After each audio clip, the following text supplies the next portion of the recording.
And I can remember having to buy 2 seats on a plane because I did not fit in a single seat. I didn't even really fit in first class seats. I could see myself having that experience and it being like the worst experience, one of the worst experiences of my life, because everything I would do to avoid any attention. And now I see this woman who's in a position where you just can't help but be the attention of everyone getting on the plane now. We all know we've been held up, and then we get on the plane and we see somebody literally stuck with a crowd of people trying to lift her.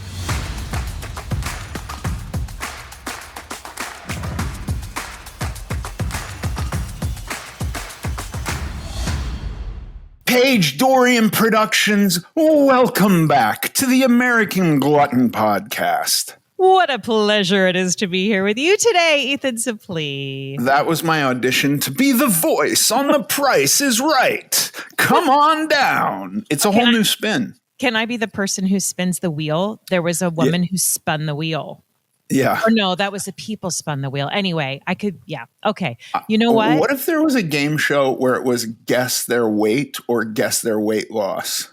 Is that crazy? Did we just get canceled? We might. Oh God, that's good though. I like it. We're out of the box thinking at American. And you spin a number and then you have to guess over or under the number. Over or under. Yes. Yeah, but that could get really easy. Like if you spin a 1 and you're like, is it more than a pound? Guess Paige's weight. I volunteer. Does Paige weigh more than 1 pound? Oh God! Special prizes for people who guess a lower weight than I am. I mean, that would yes. Look what you win behind door number 2. It's a lifetime supply of Church's chicken. Well, on that note about the scale, there's something I want to talk to you about today. Let's do it. What are we talking about? So I want to ask you about identity beyond the scale, right? Yeah. Because I think we all know we can be so focused on the scale. And then you get people that are really good at, they're not relying on the scale to be the answer or the question. How do you, let's unpack this, as they say, but how does one really deal with their self-image beyond the scale, before a transformation, after a transformation, during the process? Talk about it. Yeah, it's tricky because, for me, there was so much tied up in the number. As a kid, there was this bad number, and the bad number represented my fat and my difference, and the preponderance of effort was on seeing a lowered number, which I carried into my adulthood. And the number becomes the destination and the finish line and the goal. And the number, in fact, is wrapped up in self-worth and, introversion and the idea of extroversion and the idea of comfort and normalcy. And it's all kind of hinging on this number and getting closer and closer or further and further away from this number. And then the reality is, like, you hit that number and for me, nothing changed. I still felt, I was almost disappointed because I was disappointed. The one time, I had no set number in my head as I'm dieting. I was dieting for the longest time, just waiting for some magical enlightenment to occur, some feeling of normalcy. And I figured, I'm on this until I feel better about myself. And then as I'm getting down and down and down, I'm like, maybe I need to actually know what to aim for, right? Because now I'm just dieting and I don't know, I have no direction. I think I was 240 pounds and doing a tremendous amount of cardio every day.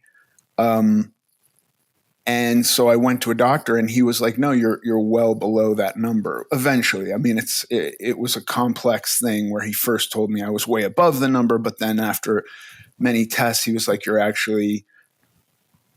fine. Your weight is fine. You're at a good weight. And I was so disappointed with that. So I gave myself a number of like, I need to lose another 20 pounds. And when I lost that 20 pounds, nothing changed. So, the scale is a useful metric to gauge progress in weight loss. But that number is ultimately meaningless. I have a friend who is desperately trying to lose. He's lost 200 pounds. He's desperately trying to lose 2 pounds so that he can start resistance training. And I'm like, buddy, more than likely you're going to start resistance training and the scale's going to probably rise, like you're going to see an increase on the scale. So who cares about those 2 pounds? Those 2 pounds, in my opinion, are irrelevant, but for him, they're so meaningful. And I think those numbers can become, whether you have a good day or a bad day, how you see yourself, how you experience the world based on a number, on a metric that,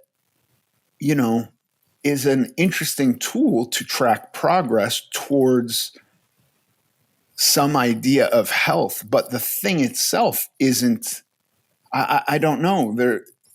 I don't think I've ever met anyone who was like, I wanted to get down to 200 pounds. I got down to 200 pounds, never gained a pound again, felt great. Everything was perfect. It was this, but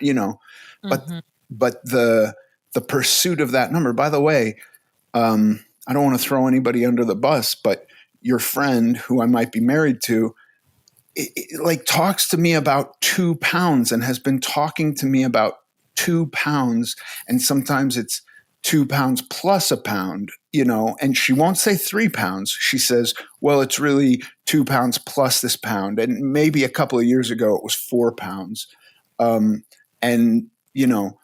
Post childbirth, it was 20 pounds. And that I understand a little bit more. If you gain 20 pounds during childbirth and you're like, I really want to take off this 20 pounds I gained, that makes a bit more sense to me.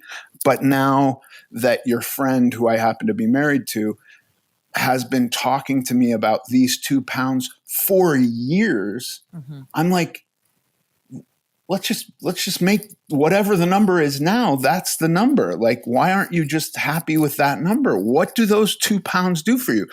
Are you going to have extra time, playing with your kids or grandkids when you lose those 2 pounds? Are you going to magically fit into maybe girls can fit into a smaller dress size with 2 pounds. I don't actually know. But I know for me, 2 pounds makes zero difference in the clothes I wear. Nothing. It does nothing. So you tell me, as a woman, will 2 pounds get you into a smaller size dress? Sometimes if you're fuck you for that answer, Paige.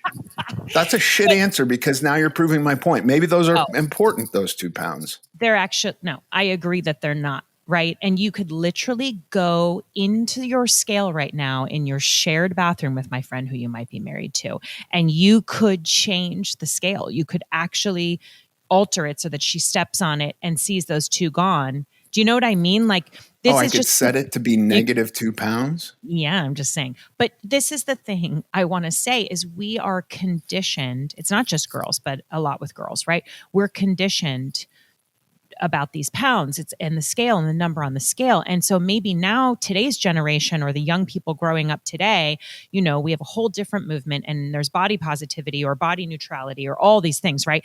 Which is incredible. But if you're talking about my generation of growing up, it was the number on the scale, and it was all about the size, and it was, you know what I mean? So it's like, how do we get past that? Because yes, is that crazy? Of course, every time I see my friend who happens to be your wife, I'm like, God, she's looking amazing. She doesn't have a name anymore. That's just how we're going to describe her. But I'm like, God, she looks great. You know what I mean? I saw her abs in a half top the other day, or a midriff shirt. And I was like, who is this? She looks it's crazy. Incredible. But even I thought, it doesn't matter, right? The size, she's beautiful to me no matter what. So it's like, I'm just saying, how do we get past that? What do we practice to combat that we've been conditioned to see and rely on? Does that make sense? Yeah, no, it totally does. And I'm saying all of this, and I still, like I traveled over the weekend and I came back 3 pounds up from where I left, because I still get on the scale. I want to track it. I like to know, like, because I'm really not counting calories at all today. I'm just trying to live a moderate life. And there's still something in the back of my head where, like, it's been years, but like, I don't totally trust myself that I could never get on a scale again and just know that I'm going to coast and be fine at this weight. I've also started to like rebuild my cardio and have been doing all the calculations on VO2 max and found that Whoa, what's VO2 max? It's your body's ability. It's the like gold standard for longevity. If you have a high VO2 max, like the second thing that that would show a long and healthy life as we age, as we become older, would be muscle mass. And I don't feel at all worried about muscle mass. I've got a ton of muscle mass. But even senior to that is your body's ability to use and distribute oxygen to your muscles. And it's this equation, and it's a very complicated math equation. And so I literally, there's a calculator and you can calculate your VO2 max. In order to get it exact, like you have to go and do like really fancy tests, and they put an oxygen mask on you, and you basically exercise for a long time at a very high pace. And the minute you are exhaling oxygen instead of exhaling carbon dioxide, that means your body, you're working so hard, your body can no longer take in the oxygen. And by the way, if there's some smarty pants VO2 max scientists out there and I'm explaining this wrong, that's fine. I'm not a scientist. I did do this test once in 2011. This is how it was explained to me. I've done lactic threshold tests, which is your body's ability to flush lactic acid from your muscles. And then the VO2 max test is your body's ability to use and distribute oxygen through the body under duress. So you're working really hard. What is the threshold at which you stop being able to distribute oxygen? So you get to the point where the machine goes, oh, he's exhaling oxygen because his body is working too hard and can't actually use it anymore. Does that make sense to you? Yeah, that actually does. So then this is a metric you're using for longevity. It's a metric I'm now trying to increase. So mine was pretty good. It was actually very good many years ago. And then I didn't do cardio for a long time. And I hopped on a piece of cardio equipment about a year ago, and I sucked. I was a disaster. And I was like, I should really work on this a bit. I exercise every day. I could focus some portion of my attention on cardio.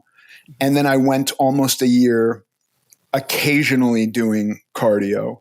And, after a year of occasionally doing cardio with no improvement, I was like, why am I not improving at this? And it was because I wasn't really intentionally working at it. And so like the last 6 or 8 weeks, I think it's 8 weeks, I've been doing 2 hard interval sets of cardio a week and 2 very easy, they call it zone 2. It's like you're moving with some effort, but you're breathing through your nose and you're able to have a conversation.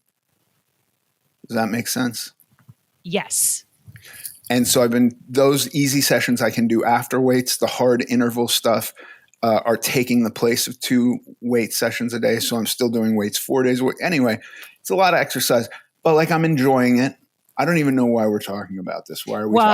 Yes. Why? I want to lose a little weight because the calculation is something divided by your weight. It's power output divided by your weight. And so I have good power output, but when you factor it through my weight today, I'm still pretty heavy. And so if I maintained my power output and lost 20 pounds, my VO2 max would make an appreciable gain.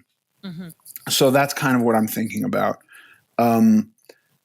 And maybe I have to start tracking calories again, because actually losing 20 pounds is tough. I'm not going to get there just through maintenance, just through maintenance and going like, let me eat a little bit less. And so you want to use the scale then to, like, you're going to maybe get back into a period here of getting on the scale more regularly and really tracking it all, because you have a purpose now to like lose some weight to increase this health factor. Yeah. I mean, we're saying all that. I haven't actually started dieting. I'm still just doing maintenance, but I'm thinking about it and I'm considering what it would take to lose 20 pounds. That would be really hard. But I want to do it. I just haven't actually started. I get on the scale a few times a week because, I don't totally trust myself I just don't totally trust myself. The number is not my identity, because I actually would like the number to be 20 pounds less than it is. But the number represents that I'm not regressing or relapsing, which is good. And that's a benefit. So if we're talking about an identity beyond the scale, right? And you are a person who, like, let's talk about the people that have gone through a change, have gotten on track or back on track, or, achieved a goal, right? Like, wow, I lost that weight I wanted to lose. I'm in better shape. I'm whatever. But this mindset that we can all sort of stumble with sometimes of like, the scale, and it means this and it means that, and like how you've talked about this before, but it's like, okay, cool, you changed, your body's different, you're fitting into different clothes, you're healthy, but you get on that scale and it says something that's still, like, what are some tools or tricks you may use to not have that derail you? You know what I mean? Like a shift in your self-image. Yeah, it's very difficult because, number one, we can't give people the goal that we think they should have. Mm. And if somebody's goal is this number, then all we can do is say like, okay, I found the number to be an untenable goal, and here's why. And are there other goals that you could pinpoint that might be more tangible or more lasting or more ultimately important to you? Because when I got to any number, it's like just framing your point of view. My back hurts less is a better goal to me than a number. Fitting into an airplane seatbelt without an extension, to me, is a better goal than a number. If I weighed 500 pounds but was the exact size I am today, I still have achieved the goal of fitting into an airplane seatbelt. Do you know what I mean? The number becomes irrelevant. Or, 500 is pretty extreme. Like, that'd be a lot of, I'm sure my back would still, hurt tremendously if I weighed 500 pounds. But like, did I have an easier time navigating my city on foot? Did I have more comfort in life? Did I sleep better? Can I play with my kids longer? And am I less tired or irritable at the end of the day? Like, all of those things, when I'm framing my life and what I want to achieve, has my health improved? Those for me have been longer lasting goals than any number I ever hit. I got to 220 doing psychotic amounts of cardio and starving myself and was not happy. And I've been happier at 260 lifting weights. And even then, I'm like, I think I could lose 20 pounds and increase my VO2 max. And I have to like really figure out, okay, well, I'm doing it so that I achieve this thing of like the heightened longevity and lifespan, but am I going to be able to get there and maintain that? Do you know what I mean? Like there's all those thoughts. Does that number, so that is a number that gets me a mathematical equation, but I could also just work and increase and improve my VO2 max at the weight I'm at and just be happy with that. That's another version of it, you know. It just is such a leap in improvement. Like I would go from 30% to 35% if I lost 20 pounds. And so there's a little bit of me that's like, how much work would it take and how long would it take to get my number up to 35% at my current weight versus if I just lost 20 pounds, would that actually be easier? Is that almost like gaming the metrics? And so this number is now floating around in my head and still there's like, okay, it's a lot of work to get there. And then once I get there, am I maintaining there? And what's life like? Is it miserable? How much lean tissue am I willing to get up? Am I willing to give up? Am I willing to try to get there and be like, am I trying to get there and be like 9% body fat? Because I know that's not going to last, you know, or do I want to get there and be 15% body fat and just, that's my weight, kind of what I'm holding on to for the rest of my life? Will I feel too thin? Like that was a real concern at 220. I felt like wayfish. So, I mean, I really do want to separate my identity from that number. But the number is tied into this like weird goal. And my plea for other people, again, I can't say what your goal is, but like when it is a number, the number becomes kind of meaningless when you get there. Yeah, oh God, it is such a mind game, you know, like you can really, but I like what you were saying just a minute ago of like, okay, you know, you're talking about like looking at these other wins, right? For like, wow, can I play with my kids outside longer? Can I walk more easily, fit into a plane seat? Like all of these things. So like, I'm just thinking, you know, is that just in terms of tools for people, it's like focus on the other positives besides just the scale, right? Yeah. And again, I had recently, I was on a flight. Where was I flying to? I was flying to Nashville, Tennessee, just last week. And, you know, the first people on the plane are those who need a little extra time. And often they're people in wheelchairs. And there was a gal, very, very large gal, in what looked like a custom double width wheelchair. And she was being taken onto the plane. And then they started calling, they were like, you know, next up is this group and next up is this group. And so I go to get on and we get on and we're still like standing on the jet bridge waiting. And the line has built up and built up and built up. And I'm looking back and nobody's getting on the plane. We're all just standing there. And then finally they're like, okay, anyone from rows this to this, you can get on the plane. Everyone else wait here. And so I go and get on the plane. And I see that this woman has, I don't know what happened. I have no idea what happened, but she's now laying in between, in the aisle, down the aisle a bit. And man, this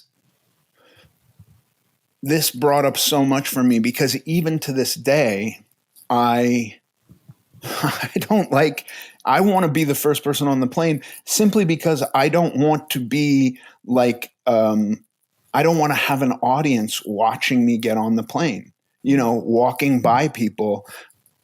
I can just remember I'm still big. I still have to kind of turn slightly at every chair so that I'm not brushing into whoever's sitting in the chair. and I'm turning to the left and turning to the right. Every step I'm kind of turning a little bit so that I'm going through a little bit to my side, on my side. And I felt so bad for this woman because everyone who got on the plane is now looking straight down the aisle at her collapsed, laying wedged in between the two seats on either side of her. And it took them a half an hour to get her up and into a seat. And then I'm thinking, like, she certainly didn't fit in a single seat. And I can remember having to buy two seats on a plane because I did not fit in a single seat. I didn't even really fit in first class seats. And so, like,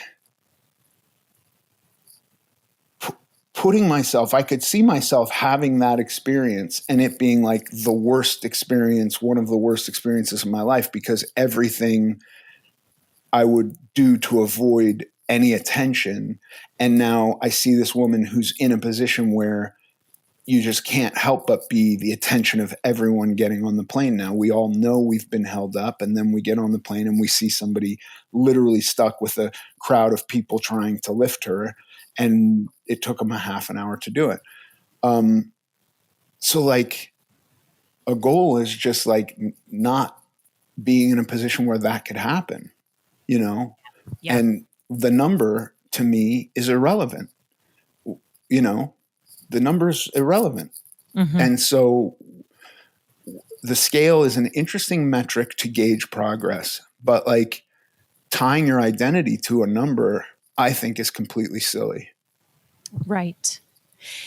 Yeah, I really understand that I share that, I don't know, let's just call it a worry about, yes, being the center of someone's, of the attention, right? Because of something potentially embarrassing or, so I really get what you're saying. And it is, yeah, it is just such a reminder that there are goals beyond the scale. I've spent my whole dieting life just the scale. That's it. It wasn't about strength. It wasn't about anything. It was just the scale, but like I like separating it out. That's one thing. And there are all these other things that are part of one's transformation. It's like just a different mindset. You know what I mean?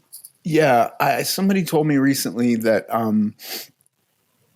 Oprah said that prior to GLP-1 agonists, she could gain 30 pounds over the holidays, and now it's 8. The scale is an interesting tool to understand that. Like, whoa, years before I was on this, I was gaining 30 pounds over the holidays. That's interesting data. Now I'm gaining 8. That's interesting data. Getting through the holidays, recognizing an 8-pound weight gain, working a bit to get that down. The scale is a useful tool to understand that. But when you have something in your head, and I've been roughly 260 since 2018. And again, that came down a lot for a photo shoot. And that went up a bit when I was trying to put on muscle mass and working out and having had a trainer named Jared Feather. And he was like, no, you want to build muscle mass, you have to eat a bit more. And that was kind of mentally unhealthy for me. And then through all my efforted maintenance phases, learning how to maintain but the average has been 260. And so that's a number that I'm fairly comfortable with, but that's an average, right? It's been 280 and it's been 243 in that time. So yeah, I guess my identity is a little bit 260. So even as I say all this, I'm suffering from this same, mental disease of like, my identity is a number, and I'm going like, I wish it was 240, I want it to not be that way though. I want to go like, no, I'm not even really, that's not part of my identity. You know, I don't know. It's very tough, but I do know that I also judge people like your friend who I'm happen to be married to about her 2 pounds, you know? Yeah. It's just been 2 pounds for so many years. And then it used to be 2 pounds plus 1 pound. And I'm like, thank God we're just at 2 pounds now, you know? And my friend who, you know, has wanted to lose between 5 and 2 pounds so that he can start resistance training. And I'm like, don't let that hold you back, you know? Mm-hmm. And there's a version of me too that could go, well, I'm going to lose 20 pounds and then I'm going to start working on my cardio because maybe I'll start with a higher VO2 max. There's that version of me too, where I'm going like, at least I've escaped that. Oh, sure. And, you know, for some people have listened and heard, I did a journey with a GLP-1 medication. And I was like, I am going to shift my focus from, you know, I was talking all these big highfalutin goals. I'm going to shift my focus from the scale to health, you know, and these healthy habits I was creating and using that as a tool to allow me to do so. And I did to some degree, but I'm not going to lie, like the scale, every time I saw it drop was just like, oh, yes, you know, it's easier said than done sometimes. And I have, you know, regained some, not all. And I'm like in a much better place mentally of just like, I don't beat myself up about it. I'm just like, okay, right, let's pay attention to this. Let's make sure I'm still doing those healthy things and so on.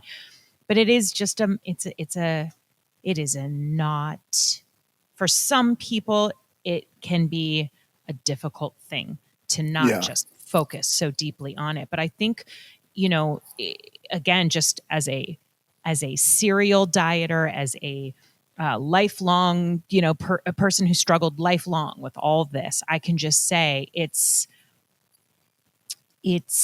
difficult, but it's a practice, and whatever things you can do to take away the obsession with the scale, or, you know, just to validate these other wins. It's not small wins. They're other wins, other goals that you achieved, right? So you just have to you just have to use it as a tool and focus on other things as well, right? Yeah. I think so. I think so. I'm, you know, I'm thinking to instances of people where I've seen, you know, somebody with maybe a tremendous amount of weight to lose and going multiple weeks without having lost weight. And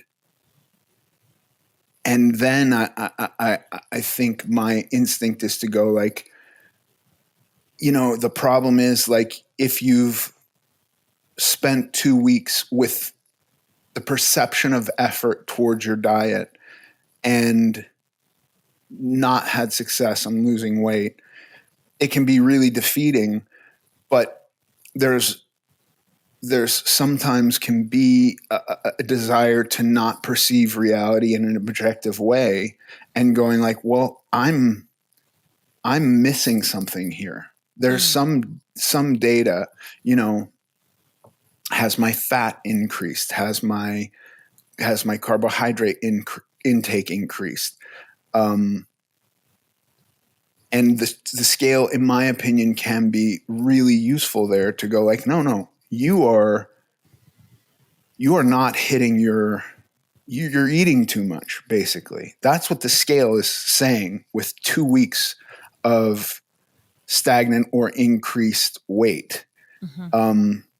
And that is the sign to go like, oh, I need to make an adjustment, right? If you're, you know, a third or a quarter of the way through the weight you have to lose and its scale is not moving, then after multiple weeks, then it can be like, yeah, I'm not tying my head. I'm not sitting here going like, my identity is 220 pounds when I still weigh 400 pounds.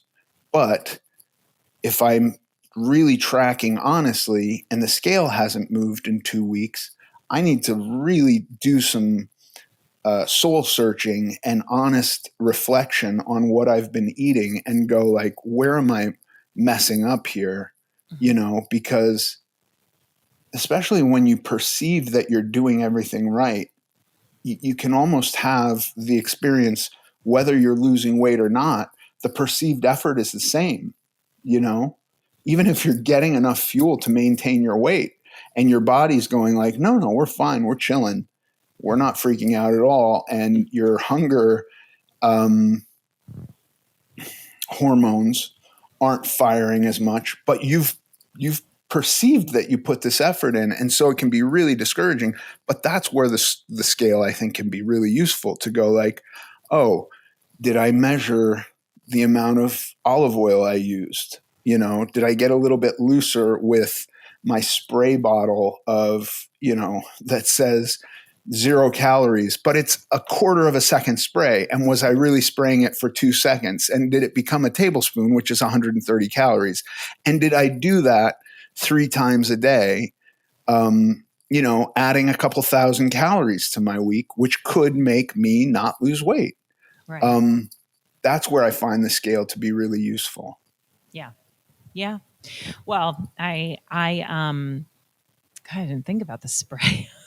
I never think about the spray, but right. It says 0 calories, but it's 0 calories for a quarter second spritz. It's not 0 calories if you hold that sucker down and coat the pan. Right.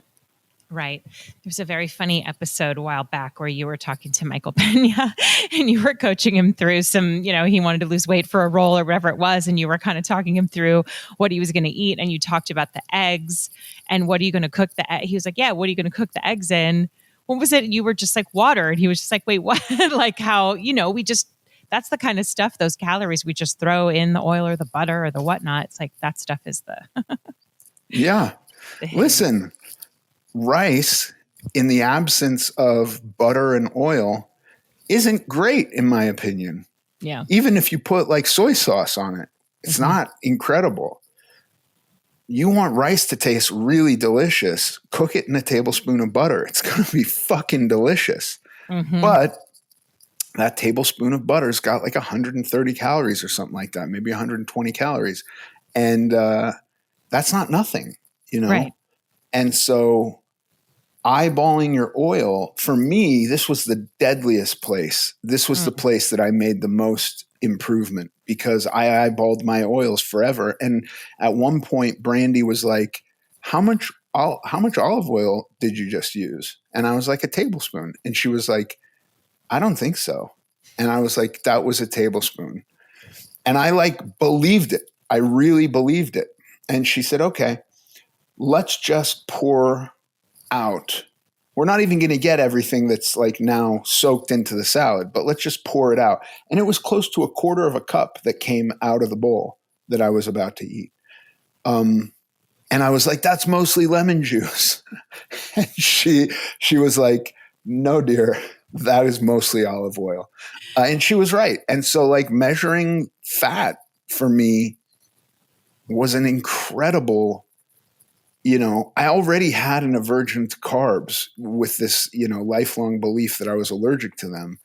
And so I really wasn't going hog wild on the carbs, but I was going hog wild on the fats.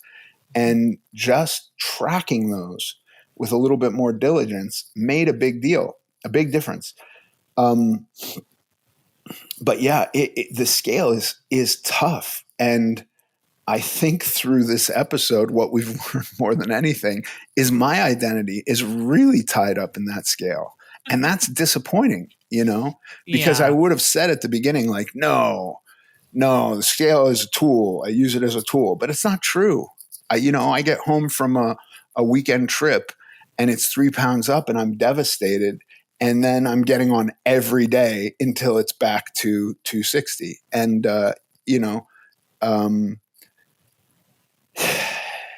we're 3 days in and it's not back there yet. And now I'm 1 pound up and I'm like, I want it back down tomorrow, you know? Yeah. Well, I think what we're saying is it's hard, but I'm going to just turn it on you now, what you said people should do. And I'm going to say, tell me something that is a non-scale, amazing, like those 3 pounds. What does that not change? Does it not change? You can still fit in an airplane seat. Yeah, exactly. Right? Yes, no, it's not the end of the world. Like, I'm not walking around all day bummed out about those 3 pounds. I really do know that those are going to come off, and I actually don't have to change anything. I don't have to diet. I don't have to, fast for a day. I don't have to not eat carbs. I'm not doing any of that. I'm just antsy for it to be back to normal. But I'm really living my life. As a matter of fact, I will say this. Last night, and this is very rare, so I don't want you to get the wrong idea about this, Paige, and start judging me.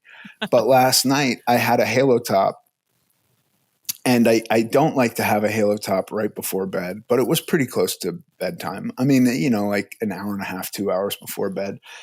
But like for me, a halo top is like a middle of the day type treat that I want to have, like ideally once a month.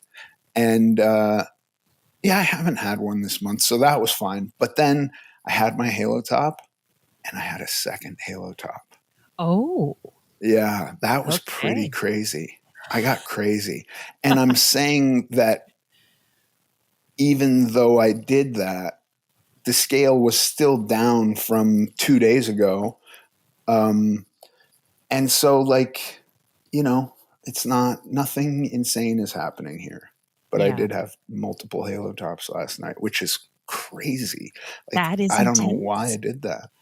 Well, you wanted to, and you did it. It's funny. You guys like that. You and my friend who you're married to like that halo top stuff. And I recently bought some, but for me, no, I like it. It just becomes a bit of like a gateway thing in terms of habits. Like, right. You know what I mean? And I get what you're saying about not wanting to do it at night, because that can lead to, like, if you have a bad habit with nighttime snacking and stuff. So I decided not to buy it regularly, but I do have, there's the Ninja Creamy, and you can make protein ice cream and all that, that stuff is like a little bit better.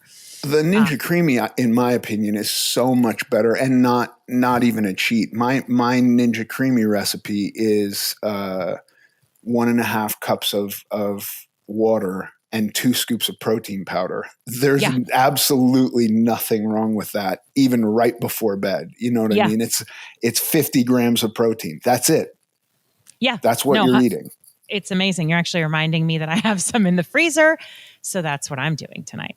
Yeah. Well, thank you for your thoughts and input and expertise in this area. And I know did we just come out? I mean, I feel like this whole episode, we just decided that our entire identities are wrapped up in a number on the scale.